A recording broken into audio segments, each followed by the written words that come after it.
our lives that we may see more clearly your plan for humanity and each of us individually.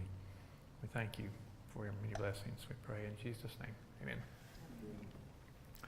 Starting a new section tonight on disease and its causes.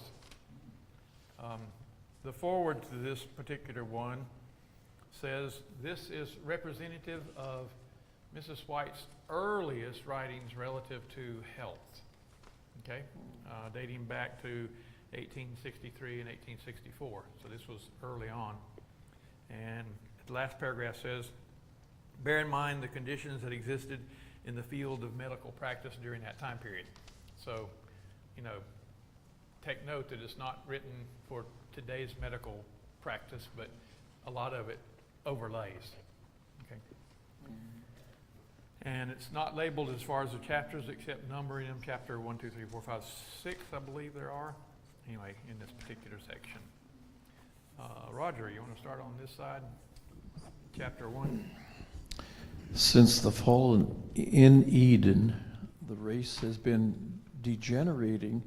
Deformity, imbecility, disease, and human suffering have been pressing heavier and heavier upon such successive generations since the fall, and yet the masses are asleep as to the real causes.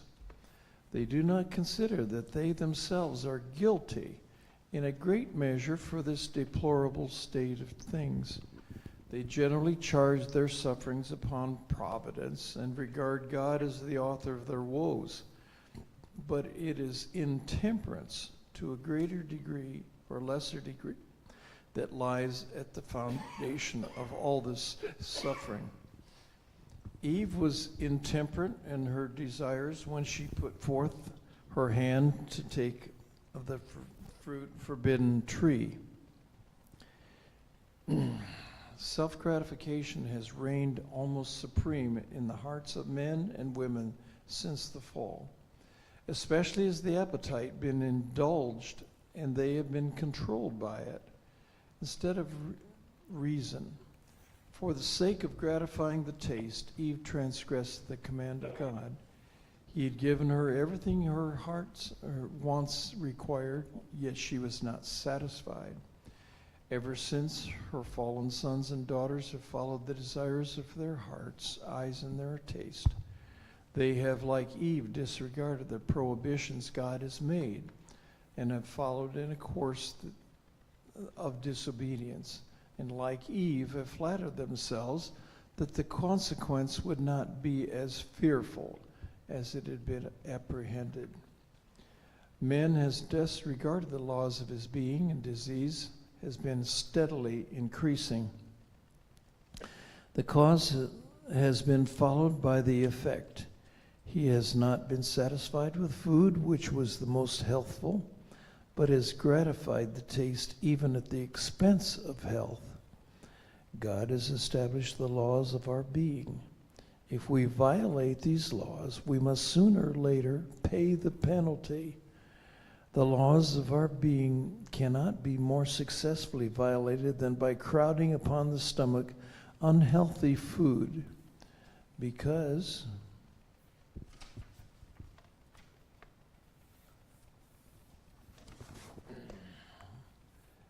craved by a morbid appetite. To eat to excess or even simple food will eventually break down in the digestive organs, but add to this eating in too great an amount of food, and that unwholesome, and the evil is greatly increased. The constitution must become impaired. All right, so she's pretty much saying from the beginning, it's been a downhill slope, with Eve leading the way and letting her appetite rule as Satan tempted her, and yet even beyond that, then it starts the road downhill. Yes? I was just thinking, the irony is today we are more health educated than ever before, but less healthy. When you go to the store and you buy a bag or a box It has all the ingredients and breaks it down, trans fats and Right. saturated fats and cholesterol, and the whole thing is laid out for us. But we just forget about labels and, well, that tastes good. Let's do it. Right. So very true. In fact, yesterday or today, we were in the store, I guess it was today, this morning, and talking about how the aisles are different than when we were first married, which was 50 years ago plus.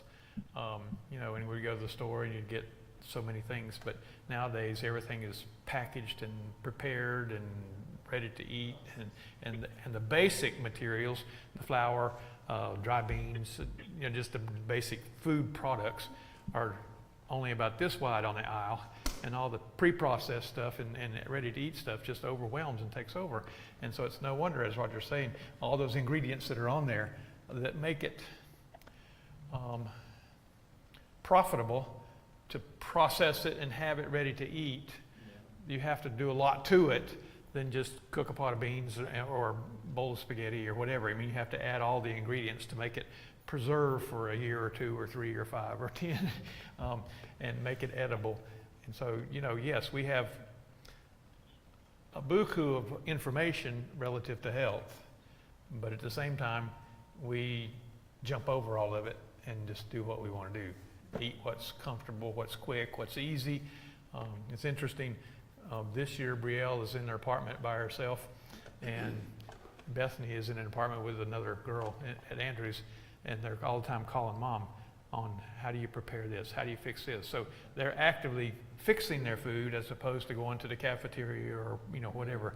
And Ramona made the comment that it's interesting, they're into fixing their own food, but their style of fixing is different than what we eat and what they grew up eating. You know, they're going out on different directions for different foods, but they're still preparing it and wanting to know how to do that. And so this chapter is interesting because it does hold true how far humanity has drifted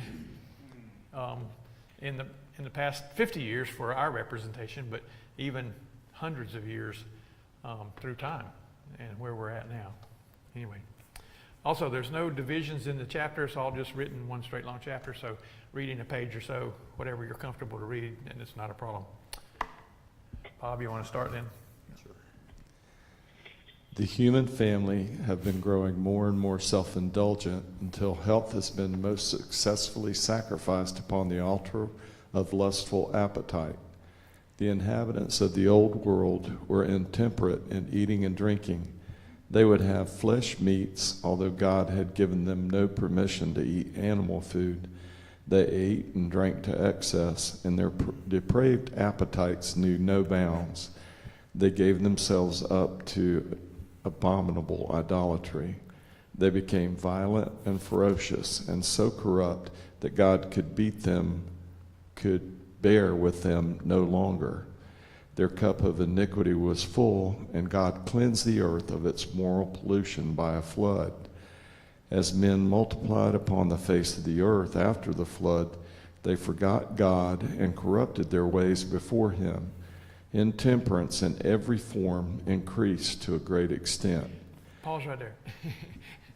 You would think, with the flood just having happened, and recognize what went onto the ark and what came off of the ark, you know, and understanding, I mean, Noah knew about God, and so you would think his family would know about God, and yet it didn't take them long, as you just read, to deviate and forget about God and do whatever they wanted to do. And that's, you know, having it happen so immediately to where they were, you would think it would make an impression, but it didn't. Okay, keep going. The Lord brought his people out of Egypt in a victorious manner. He led them through the wilderness to prove them and try them. He repeatedly manifested his miraculous power in their deliverances from the enemies. He promised to take them to himself as his peculiar treasure if they would obey his voice and keep his commandments. He did not forbid them to eat the flesh of animals, but withheld it from them in a great measure. He provided them food which was the most healthful. He rained their bread from heaven and gave them purest water from the flinty rock. He made a covenant with them. If they would obey him in all things, he would preserve them from disease. But the Hebrews were not satisfied. They despised the food given them from heaven and wished themselves back in Egypt, where they could sit by the flesh pots. They preferred slavery and even death rather than to be deprived of meat. God, in his anger, gave them flesh to gratify their lustful appetites, and great numbers of them died while eating the meat for which they had lusted. Again, you would think staring you in the face would make good sense. Well, where are we today? I mean, anyway, it's interesting to realize, that their flesh pots were their driving force to go back into Egypt, back into slavery, back under the rule of the Egyptians. I mean, it's just interesting. Yes, Roger. When it talks about manna, Ellen White makes an interesting comment. Their attitude affected their taste buds. And it says when they were complaining, the manna tasted loathsome, is the word she used. And yet, if they were rejoicing, it tasted wonderful. It was tied to their attitude. Probably that's still true today. If you eat some things at one point in your life and you eat it again later on, relative to your attitude at the time, it may taste a little different. And you wonder, what's different? What's in this? I mean, anyway, so that could be still effective in who we are. Okay, Jeff, you want to read? Or Bob, did you want to keep going? Okay, Jeff. Nadab and Abihu were slain by the fire of God's wrath for their intemperance in the use of wine. God would have his people understand that they will be visited according to their obedience or transgressions. Crime and disease have increased with every successive generation. Intemperance in eating and drinking and the indulgence of baser passions have benumbed the nobler faculties. Appetite, to an alarming extent, has controlled reason. The human family have indulged in increasing desire for rich foods until it's become a fashion to crowd around the delicacies possible into the stomach, especially at the parties of pleasure, is the appetite indulged with but little restraint. Rich dinners and late suppers are partaken of, consisting of highly seasoned meats with rich gravies, rich cakes, pies, ice cream, etc. Professed Christians generally take the lead in these fashionable gatherings. Large sums of money are sacrificed to the gods of fashion and appetite in preparing feast of unhealthy, destroying dainties to tempt the appetite, that through this channel something may be raised for religious purposes. Thus, ministers and professed Christians have acted their part and exerted their influence by precept and example in indulging in intemperance, in eating, and in leading the people to health-destroying gluttony. Instead of appealing to man's reason, to his benevolence, his humanity, his nobler faculties, the most successful appeal that can be made is to the appetite. The gratification of the appetite will induce men to give means when otherwise they would do nothing. What a sad picture for Christians, which with such sacrifice is God well pleased. How much more acceptable to him was the widow's mite, such as follow her example from the heart, will have well done, to have the blessing of heaven attend the sacrifice thus made, can make the simplest offering of the highest value. Men and women who profess to be followers of Christ are often slaves to fashion and to gluttonous appetite. Preparatory to fashionable gatherings, time and strength, which should be devoted to a higher and nobler purpose, are expended in cooking a variety of unwholesome dishes.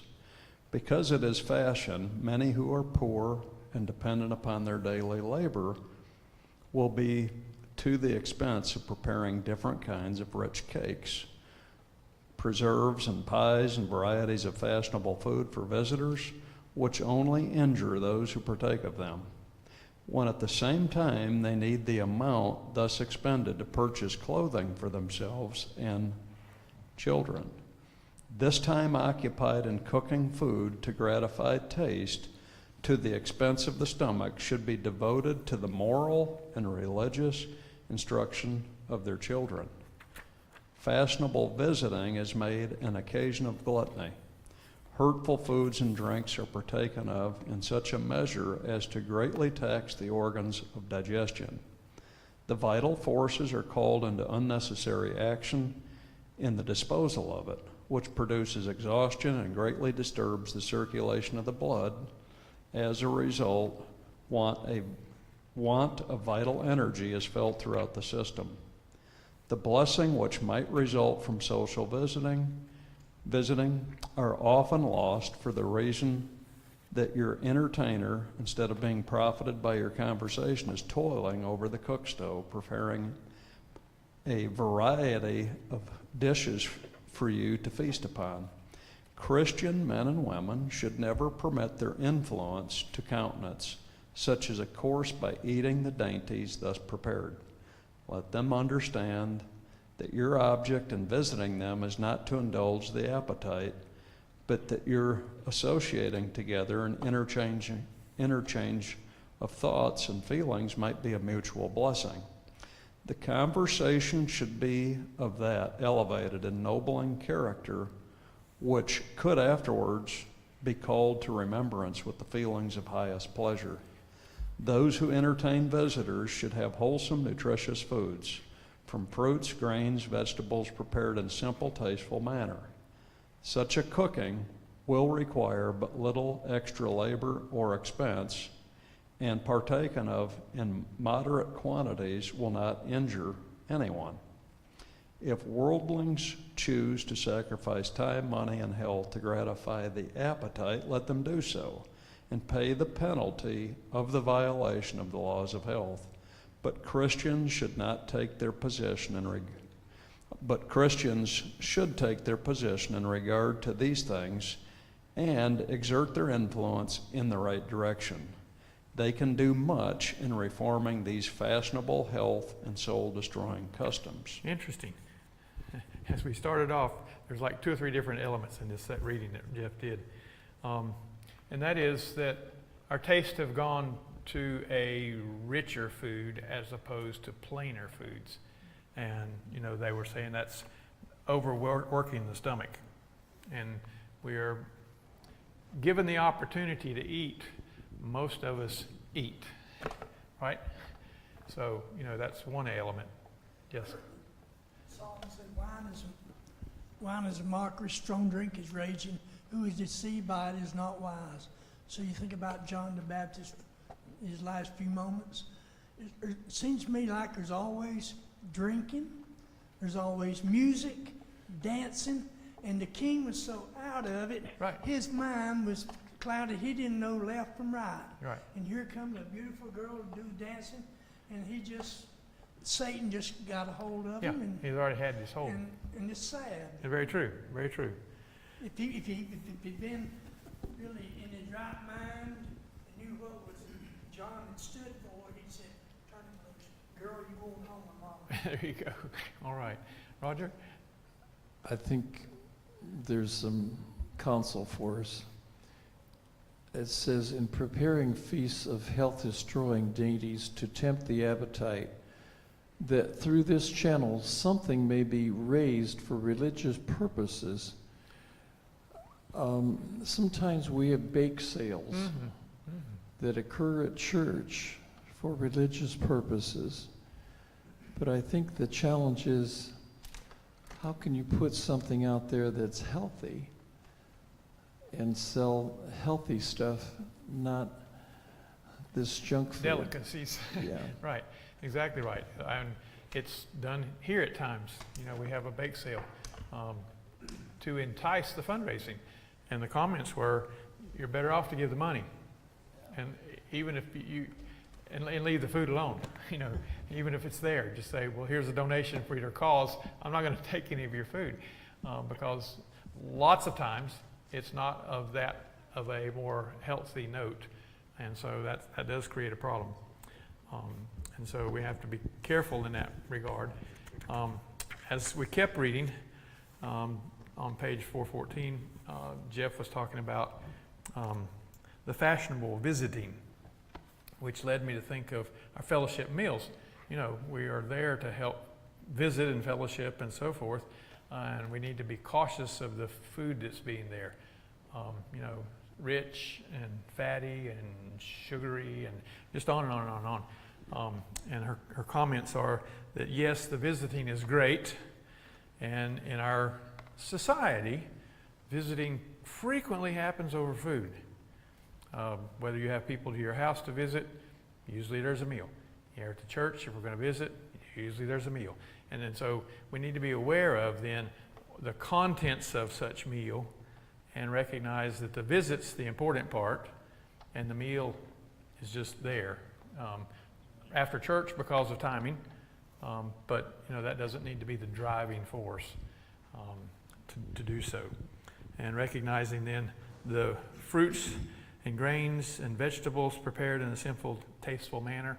You can have good food and not necessarily overindulge, or what it's made out of be heavy duty and rich. Yes? When he first started reading, there was a section that talked about rich dinners and late suppers. Right. And I think it's a pretty well-known fact that when people eat rich food late at night, they're more prone to have a heart attack. Mm-hmm. Mm-hmm. She's going to touch on that a little bit further in this chapter about when to eat and how to eat and so forth. Yep. All righty. Doria? Many indulge in the pernicious habit of eating just before sleeping hours. They may have taken 3 regular meals, yet because they feel a sense of faintness, as though hungry, will eat a lunch or 4th meal. By indulging this wrong practice, it has become a habit, and they feel as though they could not sleep without taking a lunch before retiring. In many cases, the cause of this faintness is because the digestive organs have been already too severely taxed through the day in disposing of unwholesome food forced upon the stomach too frequently and in too great quantities. The digestive organs, thus taxed, become weary and need a period of entire rest from labor to recover their exhausted energies. A second meal should never be eaten until the stomach has had time to rest from the labor of digesting the preceding meal. If a third meal be eaten at all, it should be light and several hours before going to bed. But with many, the poor, tired stomach may complain of weariness and in vain. More food is forced upon it, which sets the digestive organs in motion, again to perform their same round of labor through the sleeping hours. The sleep of such is generally disturbed with unpleasant dreams, and in the morning they awake unrefreshed. There is a sense of languor and loss of appetite. A lack of energy is felt through the entire system. In a short time, the digestive organs are worn out, for they have had no time to rest. These become miserable, dyspeptics, and wonders what has made them so. The cause has brought the sure result. If this practice be indulged in a great length of time, the health will become seriously impaired. The blood becomes impure, the complexion sallow, and eruptions will frequently appear. You will often hear complaints from such of frequent pains and soreness in the region of the stomach, and while performing labor, the stomach becomes so tired that they are obliged to desist from work and rest. They seem to be at loss to account for this state of things, for setting this aside, they are apparently healthy. All right. Interesting. Yes, Jeff.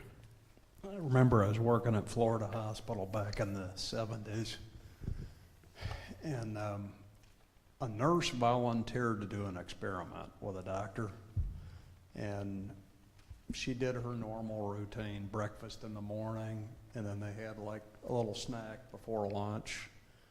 Then they had lunch, and then another snack in the afternoon, then they had supper. And then, I think around 7, she had like a little ice cream, and they pumped her stomach at 9 o'clock. Her breakfast was still on her stomach. Never Hadn't had had a time to chance clear. to clear. Right.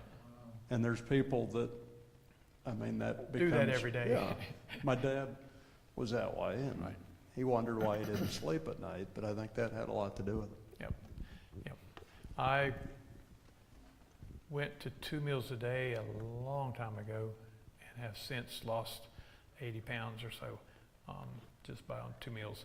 And people used to say, don't you get hungry? Don't you? How do you stand it at night not being able to eat? And it's like, well, if I'm really, really hungry, I might eat an apple or something simple and small, but not usually does even that happen. You're ready for breakfast, though, aren't you? Oh yeah, I'm ready for breakfast when I wake up. But that's never been a problem, even when I eat wrong. I'm always ready to eat anytime. But you know, it did make a big difference. Not necessarily instantaneously, but over time, I've lost quite a bit of weight and have a little more energy. And so, you know, I speak very strongly with this idea of only eating twice a day. Yes, Douglas? Well, I've been in this church 50 years, and I've read and studied a lot, but I want to ask somebody a good question. Why is it that our institution at Southern uses freight car loads of sugar?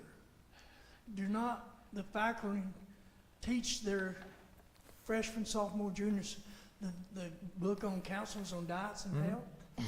I mean, do they not? Or is just, They're used Or to they eating just- that way when they come there, so they Right. feel like they're starving if that food's not offered, is what I think the problem is. Maybe, I don't. Well, the Little Debbie's place is not operated by the church or the school. okay. It's an independent individual who owns that, the But I McKees. believe they put a good Oh, asset on the they do. on the kids. They contribute a lot to school. And in fact, there's a new building being built right now in recognition of the McKees Foundation. But yes, and a lot of workers of the school, a lot of students in the school work there. But yes, they do go through carloads of sugar and syrup and all kinds of stuff. I don't have a good answer for that one, except they're making money. I'm just gonna stick with big red and yellow apple. There you go. All right. That's a good way to eat. All right. Very good. Yes, Roseanne? Can I say something first? When my younger son was in the kindergarten, Nancy Hornbeck told a story about a little girl who was churning butter, and they kept adding cream and kept adding cream and kept adding cream. And they were comparing this to eating continually between meals. How, like you were saying, the food doesn't Right. get, the butter doesn't come because you keep adding, and your food doesn't get digested if you keep adding. Very, very true. That was one thing, and the other thing is kind of in response to what Douglas said, because I was at Southern taking dietetics, and we had a teacher there at the time, Dr. Burke, and he said, yeah, Little Debbie's brag that they don't have any preservatives, but sugar is a preservative. Sure. That's right. Yeah, exactly. Yep. So, you know, this speaks largely to the way we should be eating. Yep. Already we talked about what we were be eating, but now we're talking about when and how to be eating. And it only hurts yourself to eat 3 or 4 meals a day, a little bit before you go to bed. I mean, just on and on and on and on. There's things that are not healthy that it's hard to put your finger on when you're doing it. You know, but as you begin to realize the effect that it does have on the body, then it's more sensible to stop where you are. Okay, go ahead. Those who are changing from 3 meals a day to 2 will at first be troubled more or less with faintness, especially about the time they have been in the habit of eating their 3rd meal. But if they persevere for a short time, this faintness will disappear. Just another point on that point. It's amazing how many people eat at 12 o'clock sharp. And if they don't eat at 12 o'clock sharp, they think they're starving to death. It's not because your body is demanding more food, it's because of the habit, which you mentioned in that reading. It's the habit of eating that third meal, or a habit of eating right before you go to bed. And then if you don't do it, you've missed the habit, and that makes you feel bad. It's not that your body is wanting something, it's just that your mind is playing tricks on you. Okay, keep going. The stomach, when we lie down to rest, should have its work all done, that it may enjoy rest as well as other portions of the body. The work of digestion should not be carried on through any period of the sleeping hours. After the stomach, which has been overtaxed, has performed its task, it becomes exhausted, which causes faintness. Here many are deceived, and they think that it was the want of food which produces such feelings. And without giving the stomach time to rest, they take more food, for which the time removes the faintness. And the more the appetite is indulged, the more will be its clamors for gratification. This faintness is generally the result of meat eating, and eating frequently and too much. The stomach becomes weary by being kept constantly at work, disposing of food not the most healthful. Having no time for rest, the digestive organs become enfeebled. Hence the sense of goneness and desire for frequent eating. The remedy such require is to eat less frequently, less liberally, and be satisfied with plain, simple food, eating twice or at most 3 times a day. The stomach must have its regular periods for labor and rest. Hence, eating irregularly and between meals is a most pernicious violation of the laws of health. With regular habits and proper food, the stomach will gradually recover, because it is the fashion in harmony with morbid appetite. Rich cake, pies, and puddings, and every hurtful thing are crowded into the stomach. The table must be loaded down with a variety, or the depraved appetite cannot be satisfied. In the morning, these slaves to appetite often have impure breath and a furred tongue. They do not enjoy health and wonder why they suffer with pains, headaches, and various ills. The cause has brought the sure result. This reading gives us significant information relative to we are good about stressing what to eat, as in don't eat meat and don't eat sugars and don't eat, but this takes it further than what you're eating as to when and how much. Those are also negative factors. Okay, keep going. In order to preserve health, temperance in all things is necessary. Temperance in labor, temperance in eating and drinking. Do you want me to go on? Yeah, if you like to. Many are so devoted to intemperance that they will not change their course of indulging in gluttony under any considerations. They would sooner sacrifice health and die prematurely than to restrain the intemperate appetite. And there are many who are ignorant of the relation their eating and drinking has to health. Could such be enlightened, they might have moral courage to deny the appetite and eat more sparingly and of food alone which was healthful, and by their own course of action save themselves a great amount of suffering. Efforts should be made to preserve carefully the remaining strength of the vital forces by lifting off every overtasking burden. The stomach may never fully recover health, but a proper course of diet will save further debility, and many will recover more or less unless they have gone very far in gluttonous self-murder. All right. So That's pretty plain. exactly. It's pretty straightforward.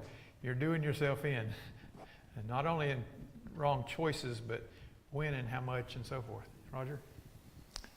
I think as parents, it's a tough choice.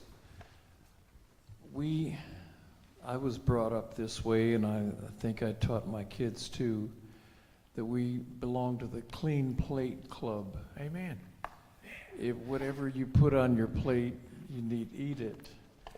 Well, there's a good aspect to that, and then there's a negative aspect.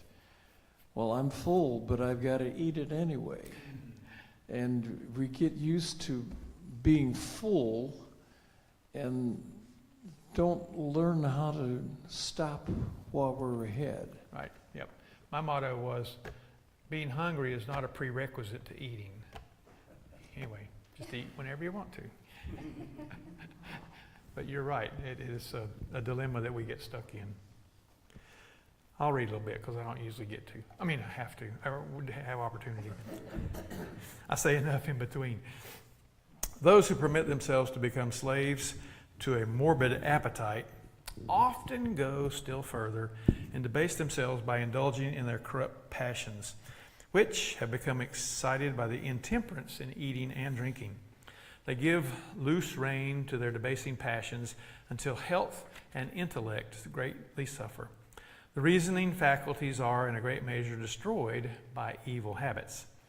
I've wondered that the inhibitions on the earth were not destroyed like the people of Sodom and Gomorrah. I have seen reason enough for the present state of degeneracy and morality in the world. Blind passion controls reason, and every high consideration with its many is sacrificed to lust. The first great evil was intemperance in eating and drinking. Men and women have made themselves slaves to appetite. Pork, although one of the most common articles of diet, is one of the most injurious. Now, this is in 1864, remember? It hasn't changed. God did not prohibit the Hebrews from eating swine's flesh merely to... Now, there's you a good quotation to take out of context. Notice, God did not prohibit the Hebrews from eating swine's flesh. Now, put that on your Facebook page. Merely to show his authority, but because it was not a proper article for food for man. It would fill the system with scrofula, and especially in the warm climate, produce leprosy and disease of various kinds. Its influence on the system in that climate was far more injurious than the colder climate. But God never designed the swine to be eaten under any circumstances. The heathen used pork as an article of food, and the American people have used pork freely as an important article of diet. Swine's flesh would not be palatable to the taste in its natural state. It is agreeable to the appetite by highly seasoning, which makes it a very bad thing worse. The swine's flesh, above all other flesh meats, produces a bad state of blood. Those who eat freely of pork can but be diseased. Those who have much outdoor exercise do not realize the bad effects of pork eating as those whose life is mostly indoors, or whose habits are sedentary, or whose labor is mental. But it is not the physical health alone which is injured by pork eating. The mind is affected, and the finer sensibilities are blunted by the use of this gross article of food. It is impossible for the flesh of any living creature to be healthy when filth is its natural element, and when they feed upon every detestable thing. The flesh of swine is composed of what they eat.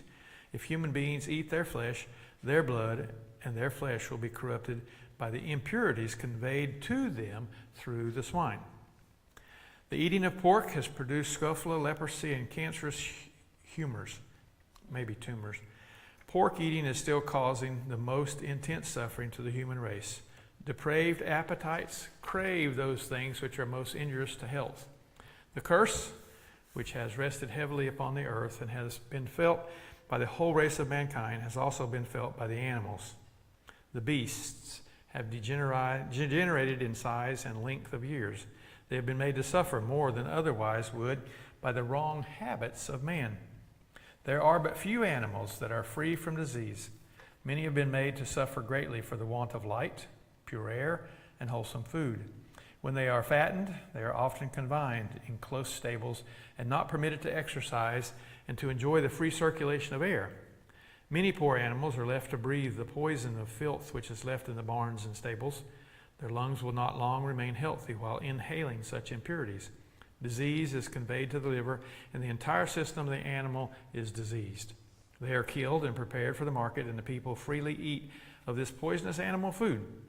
Much disease is caused in this manner. But people cannot be made to believe that it is the meat that they've eaten which has poisoned their blood and caused their suffering. and many die of disease caused wholly by meat eating. Yet the world does not seem to be the wiser. Because those who partake of animal food do not immediately feel its effect, is no evidence it does not injure them. It may be doing its work surely upon the system, and yet the persons for a time being realized nothing of it. Animals are crowded into close cars and are almost wholly deprived of air and light, food and water, and carried thousands of miles, breathing the foul air arising from the accumulated filth. And when they arrive at their place of destination, taken from the cars, many are half starved, smothering, and dying condition, and if left alone would die by themselves. But the butcher finishes the work and prepares the meat for market. Animals are frequently killed that have been driven quite a distance for slaughter. Their blood has become heated. They are full of flesh and have been deprived of healthy exercise. And when they have to travel far, they become surfeited and exhausted, and in that condition, killed for the market. Their blood is highly inflamed, and those who eat of their meat eat poison. Some are not immediately affected, while others are attacked with severe pain and die of fever, cholera, and some unknown disease. Very many animals are sold for the city market, known to be diseased by those who have sold them. And those who buy them for the market are not always ignorant of the matter themselves. Especially in large cities, this is practiced to a great extent, and the meat eaters know not that they are eating diseased animals. Some animals are brought to slaughter, seem to realize what's taking place, and become furious and literally mad. They are killed in this state, and their flesh prepared for the market. Their meat is poisoned and has produced in those who have eaten it cramps, convulsions, apoplexy, and sudden death. Yet the cause of this suffering is not attributed to the meat. Some animals are inhumanly treated while being brought to slaughter. They are literally tortured, and after they have endured many hours of extreme suffering, are butchered. Swine have been prepared for market even while the plague was upon them, and their poisonous flesh has spread contagious disease, and great mortality has followed. There you go. Doria might want to share something about your mom as a nurse with a lady. This lady, my mom was a nurse, and she became friends with one of the patients, a lady that was very nice, so they became very good friends. Then, maybe, I don't remember, it was a week or something, but passed, and my mom came crying, and she told us that she was very sad and very impressed. She was in the surgery, and she died there, her friend. She was 30-something, she was young. And my mom told us that what happened was that she had a lot of, I forgot to say this, she had a lot of headaches, terrible headaches, migraines, kind of. And that's why she was in the hospital. And they didn't know what happened. Well, they didn't know. They tried to make tests, nothing. So they had to open her in the surgery, her brain. And my mom was there. And she saw all. She was so, she loved pork. And when they opened her head, the brain was full of worms, was terrible. And my mom said, that's why she had those pains. And my mom was so impressed because they were very good friends. She died there. Yeah. Right. So, you imagine everything before I said it. And it was probably eating uncooked pork made it worse, or not thoroughly cooked pork. I'm not sure what was that started with an S? What she called it? Sophila.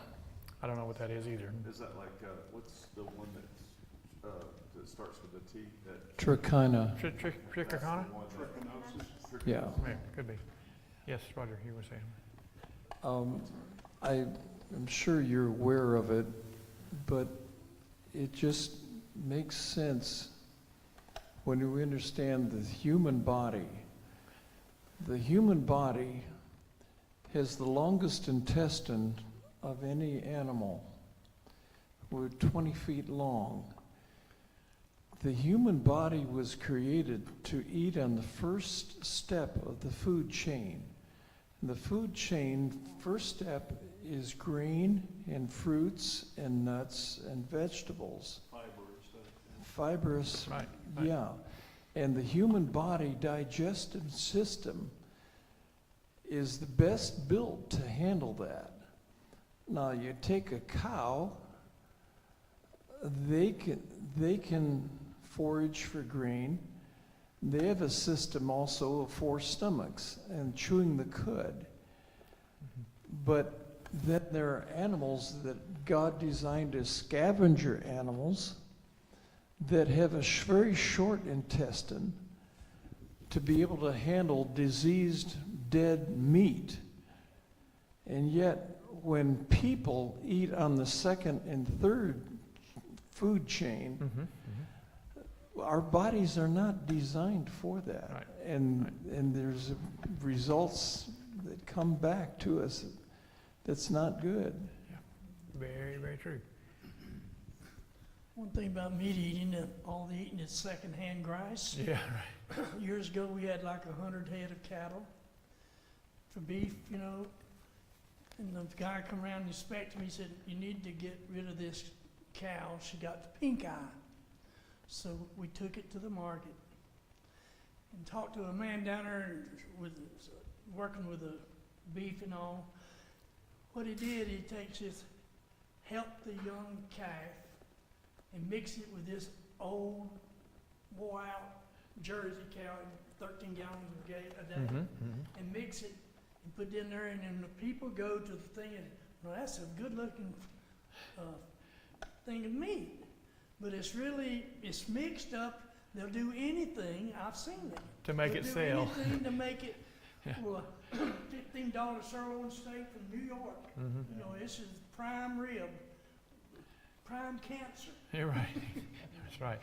Yep. Not knowing the condition they're grown in and where they're from and what's been happening and the butchering. I mean, there's so many things that, no wonder we have recalls all the time about meats that aren't fit to eat. Yes, Bob.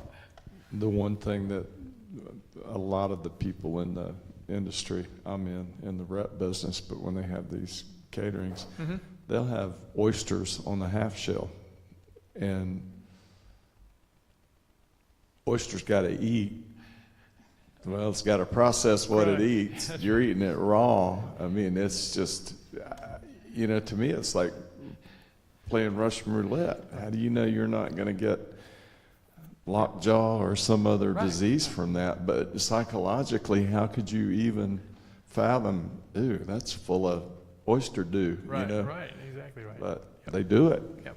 I think we'd be like Daniel and just eat perfect thing, we'd have a clear mind. That's right. He said, I see something different about this man. Yeah, right. That's right. These others, Yep. Roseanne? When I was in school, I think in a literature class, we talked about Upton Sinclair, who wrote The Jungle, and it was all about the meat packing industry. Back in 1906, he published this book. It was after Sister White talked about the practices, and they sort of cleaned things up, but It's still the same. it's not That's right. Exactly. really And if better. you look at some of the farms, ranches, and how the cattle are kept before going to market, and then watching them travel down the road in a truck all crumbled up together, and it's not a pretty picture. And the same would be true with chickens. I was in a church who had a chicken farmer, and he raised chickens for their eggs, which were then used to hatch out broilers and so forth. But anyway, the marketing techniques of food production in the animal world is really, really, really sad. It's all about profit. Yeah. When I was teaching 7th grade, I did something not all the parents appreciated. We had a field trip to a slaughterhouse. I felt like most of the students, the only time they see meat is packaged up at the grocery store. Yep. And that's a far cry from the process that makes it to that point. Right. And it had an impact on some of the students. I'm sure. Very, very true. All righty. I know all of you eat healthfully, and so anyway, preaching to the choir tonight. But, you know, it's good to review that and to understand and realize why we take the stand we do. And then being able to share that with other people, rather than just walk up and say, you're not supposed to eat that.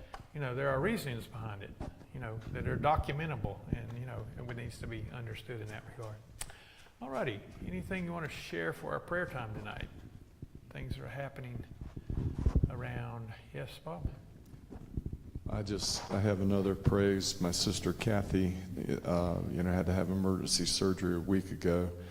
And what I didn't realize was that she started having recurring pain, and it got just as bad, and she had to go to the emergency room again Sunday night. They weren't sure what had happened. She had adhesions, and they had removed her ovary was attached to the bowel wall. They got as much of that as they could. What I didn't find out was that we had prayed for a general surgeon to be in there with the Right. OBGYN. Well, I didn't know that they weren't. It turns out that the OBGYN did the surgery on its own because they couldn't find one. Regardless, they went in, did surgery yesterday, didn't really find anything other than she had some blood in her stomach. But praise God, she's pain-free. First time in 24 days, and she slept through the night last night. Good. And she is, they wanted me to thank everybody here for the prayers. Sure. I mean, it's just to God be the glory.